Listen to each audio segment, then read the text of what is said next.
Halo Sobat Dukcapil, jumpa lagi di Rabi Pindo, rangkuman berita seputar Indonesia. Aku Mail Choi dan aku Zizi. Kami berdua akan membawakan berita terhangat dan pastinya menarik untuk teman-teman semua. Bener sekali. Gimana nih Mail Choi, apa kabar kamu? Alhamdulillah baik.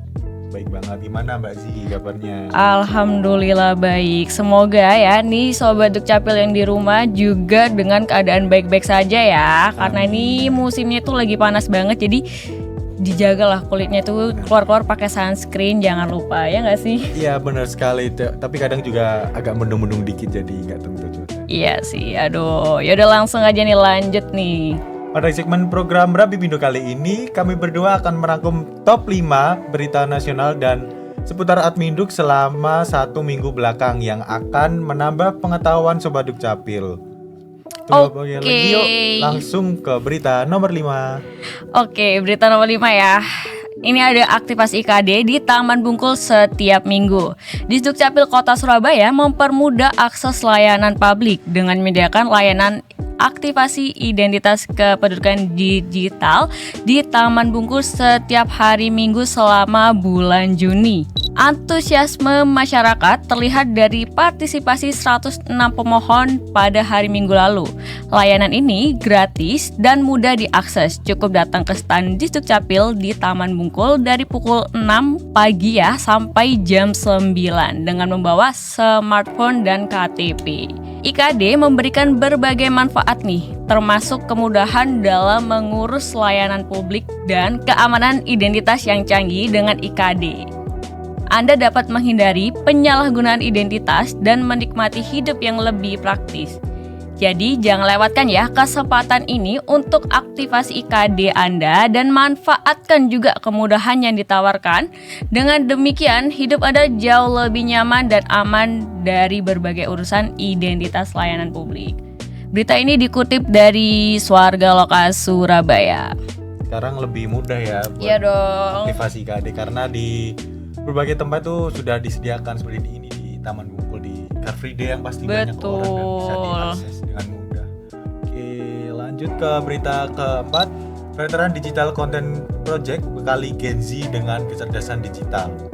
Era digital saat ini terus berkembang, mengharuskan generasi muda memiliki keterampilan kecerdasan digital yang makin penting.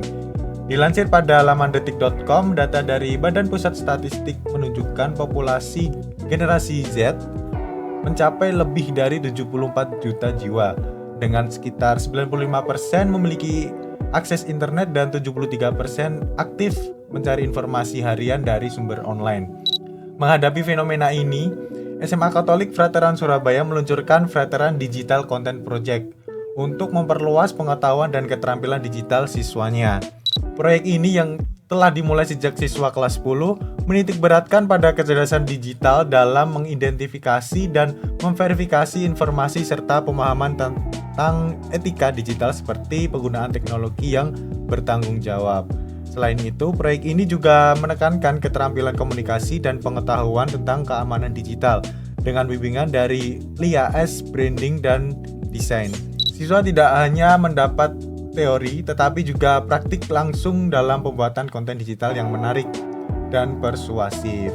Melalui proyek ini, SMAK Veteran Surabaya berharap dapat mempersiapkan siswanya menjadi pemimpin yang bijak dan inovatif di era digital yang terus berkembang.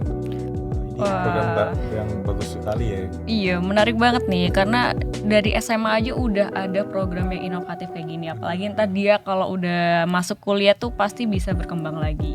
Udah dikenalkan teknologi. Betul. Jadi tidak gaptek lah ya.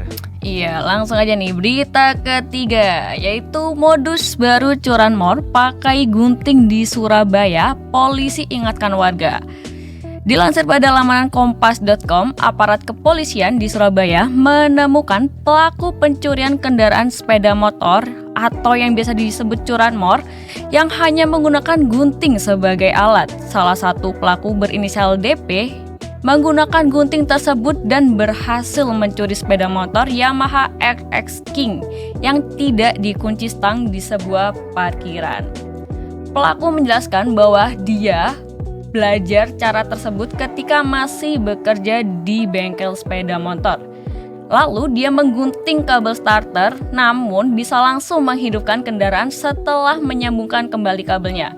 Dengan adanya penangkapan 15 pelaku curanmor dalam sepekan terakhir di Surabaya, masyarakat diminta untuk selalu waspada dan meningkatkan pengamanan kendaraan mereka. Jadi warga Surabaya nih ya, dan Sobat Dukcapil, jangan lupa selalu amankan motor kalian, karena ini pakai gunting aja udah bisa hilang ya Mail ya.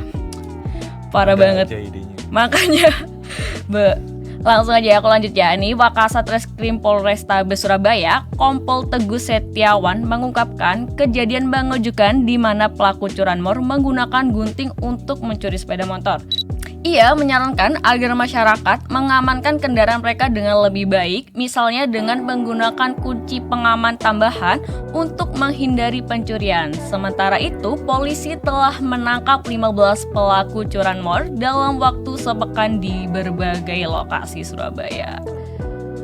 Emang bahaya banget ya, apalagi kalau emang udah dia handal nih, apalagi pakai gunting aja loh.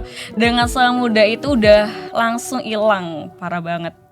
Aja, ya. Betul, jadi Sobat Dukcapil nih ya, jangan lupa pakai kunci ganda ya Sobat Dukcapil. Lanjut ke berita nomor 2. Viral, wisata kota lama Surabaya ramai pengunjung meski belum diresmikan. Dilansir pada laman beritajatim.com, meskipun belum diresmikan, kawasan kota tua Surabaya yang selalu disebut sebagai wisata kota lama dipenuhi oleh pengunjung. Meskipun pemerintah kota Surabaya baru akan meresmikan sekitar tanggal 15 Juni 2024, tetapi sudah banyak pengunjung yang datang. Di sini, para pengunjung dapat menikmati beragam bangunan bersejarah kota pahlawan dengan konsep 4 nuansa kenegaraan, yaitu Eropa, Arab, Pecinan, dan Melayu. Nantinya juga akan tersedia berbagai macam street food dengan melibatkan para pelaku UMKM sehingga pengunjung dapat menikmati kuliner lokal sambil menjelajahi kawasan. Selain itu, wisata kota lama juga memiliki banyak spot heritage yang estetik untuk berfoto, serta fasilitas bersepeda yang menarik untuk dicoba. Diperkirakan setelah peresmian akan ada lebih banyak spot dan wahana menarik yang tersedia. Area parkir resmi disediakan untuk menghindari parkir liar yang dapat mengganggu lalu lintas dan keindahan kawasan tersebut. Wah, menarik banget nih. Ini termasuk apa ya? Rebranding, bukan rebranding ya? Apa sih, kayak membangun lagi ya supaya menghidupkan kembali. Kemarin juga saya udah sempat main ke situ. Emang udah cakep sih sekarang, habis direvitalisasi itu kabel-kabelnya jadi tidak semrawut lah. Kayak enak dipandang lah ya. Tapi aku ngeliat sekira tuh kayak Jogja gitu vibe-nya itu. Apalagi yang di titik apa tuh yang ada bangunan tua itu ya? Iya, itu dekat yang Bank Mandiri itu. Oh gitu, pantesan makin cakep sih. Jogja juga. Kayak Jogja. Oke, lanjut ya. Berita yang pertama nih, hasil Indonesia versus Filipina skor 2-0. Indonesia lolos ke ronde ketiga. Dilansir dari laman detik.com, Indonesia berhasil mengalahkan Filipina 2-0 nih dalam laga pamungkas ronde kedua kualifikasi Piala Dunia 2026 pada Selasa. Kemenangan ini mengantarkan Indonesia ke ronde ketiga, memenuhi harapan masyarakat yang haus akan kemenangan. Timnas Indonesia bermain di kandang sendiri, tampil agresif sejak awal pertandingan dan sukses mencetak 2 gol yang memastikan kemenangan. Di babak pertama, Indonesia langsung menyerang sejak menit pertama dengan dominasi bola di kaki pemainnya. Peluang demi peluang tercipta dan akhirnya pada menit ke-31, Tom Haye berhasil mencetak gol dari luar kotak penalti dan membawa Indonesia unggul 1-0. Meskipun nih ya, Filipina mencoba membalas dan serang mereka dapat dihentikan oleh pertahanan Indonesia yang solid. Skor tetap 1-0 hingga babak pertama berakhir. Lalu babak kedua dimulai dengan dominasi Indonesia yang terus menekan pertahanan Filipina. Rizky Ridho menambah keunggulan Indonesia dengan gol sundulan pada menit ke-55. Filipina berusaha membalas tetapi gagal menembus pertahanan Indonesia. Upaya terakhir Filipina juga tidak berhasil dan pertandingan berakhir dengan skor 2-0. Kemenangan ini memastikan langkah Indonesia ke ronde ketiga kualifikasi Piala Dunia 2026 dengan perolehan 10 poin menyusul Irak yang juga lolos ke babak selanjutnya. Wah, keren sekali. Semakin bangga nih untuk nih. supporter Indonesia ya, apalagi udah OTW Piala Dunia nih 2026. Semakin terbuka peluangnya ya untuk bisa masuk ke Piala Dunia 2026 untuk timnas Indonesia. Betul, udah makin main dunia nih, jangan sampai ngecewain lagi ya. Sekali terus semangat biar bisa lolos ke Piala Dunia 2026. Betul. Nah, Sobat Dukcapil, berita tadi menutup Rabi Pindo episode hari ini. Semoga informasi tadi menambah pengetahuan teman-teman seputar Adminduk. Biar teman-teman gak ketinggalan informasi, ikutin media sosial kami ya di Disdukcapil Surabaya di bawah ini. Sekian Rabi Pindo episode kali ini. Aku Mail Choi. Dan aku Zizi, pamit undur diri. Selamat beraktivitas.